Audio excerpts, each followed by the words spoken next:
Let's start with one of, if not the biggest topics on people's minds right now, that is the Israel-Iran war.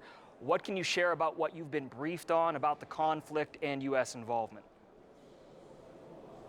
Well, you know, I was just in Israel and the region more broadly 2 weeks ago, and I met with Prime Minister Netanyahu and the opposition leader Lapid and the president of Israel, as well as leaders in the Gulf.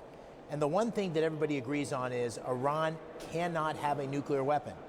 It is an unacceptable outcome. This is a country that has said explicitly it wants to destroy Israel and it wants to destroy the great Satan here in the United States. So we've got to ensure that Iran does not have a nuclear weapon. The second reason we got to make sure it doesn't have a nuclear weapon is that would kick off a huge arms race, a nuclear proliferation arms race in the Middle East. So it's in America's interest, it's in America first interest to make sure Iran doesn't have a nuclear weapon. The Israelis have done a masterful job of destroying the terrorist proxies of Hezbollah and Hamas. They've done a great job of taking out a lot of Iran's missile capability.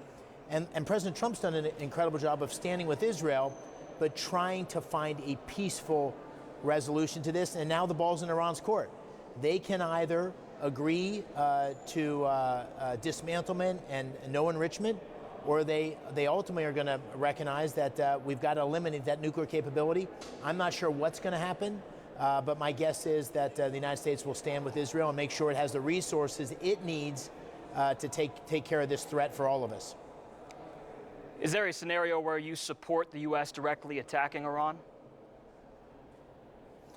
No, I don't think. I think our best support is getting behind them. Now we may support them with aircraft, we may support them with refueling.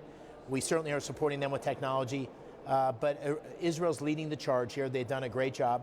We need to stand with them. But I'd be very reluctant, particularly with ground troops, very reluctant to get America involved in another war. We've been at war for 20 years.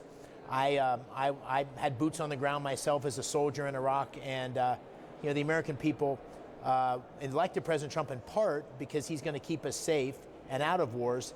In this particular case, it's in America's interest to help dismantle that Iranian threat, and I think President Trump will stand with Israel in leading the charge.